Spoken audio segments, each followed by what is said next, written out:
வணக்கம் friends, Mitra home டெக்ல இருந்துங்க. Customer ஒருத்தவங்க நம்ம வீடியோ பார்த்துட்டு கால் பண்ணியிருந்தாங்க. அவங்க IFB front load washing machine ஒரு 15 இயர்ஸ்க்கு மேலே நான் யூஸ் பண்ணிட்டு இருக்கேன் அப்படின்னு சொல்லி கூப்பிட்டுருந்தாங்க.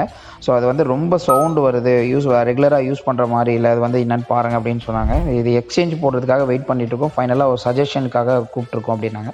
போய் பார்க்கும்போது தெரியுது கம்ப்ளீட்டாக அந்த மிஷின் வந்து பார்த்திங்கன்னா எல்லாமே டேமேஜ் ஆகிருக்கு. ஃப்ரண்ட்டில் டப்பு, உள்ளே இருக்க ட்ரம்மு, ஸோ எல்லாமே டேமேஜ் ஆயிருந்தது. ஃபுல்லாக ரஸ்ட்டு ரிமூவ் ஆயிருந்தது. கஸ்டமர் வந்து என்னப்பா எக்ஸ்சேஞ்சுக்கே போட்டுடலாம் அப்படின்னு கேட்டாங்க. சார் இல்லை சார், இது மினிமம் இன்னும் ஒரு 5 இயர்ஸ் யூஸ் பண்ணுற மாதிரி நீங்கள் யூஸ் பண்ணிக்கலாம் அப்படின்னு சொல்லிட்டு கஸ்டமர்கிட்ட எக்ஸ்பிளைன் பண்ணோம் என்ன பண்ண போகிறோம் அப்படின்னு சொல்லிட்டு. கஸ்டமர் வந்து ஓகே சொன்னாலே கஸ்டமர் பயங்கர சாட்டிஸ்ஃபைடு. ஸோ மிஷினை வந்து நம்மளோட ஆஃபீஸ்க்கு எடுத்துகிட்டு வந்துட்டு கம்ப்ளீட்டாக அந்த மிஷினை வந்து பிரித்து பார்க்கும்போது ட்ரம்மில் வர டப்பு வந்து ஷாஃப்ட்டு கட்டாயிருந்தது. அந்த ஷாஃப்ட்டை மாற்றிட்டோம். Plus suspension, bearing, oil seal இந்த மாதிரி எல்லாமே மாற்றிட்டு கஸ்டமருக்கு வந்து இன்னும் ஒரு 5 இயர்ஸ்க்கு வந்து அந்த மிஷின் எந்த கம்ப்ளைண்ட்டும் ஆகாத மாதிரி யூஸ் பண்ணுற மாதிரி பண்ணி கொடுத்துருக்கோம்.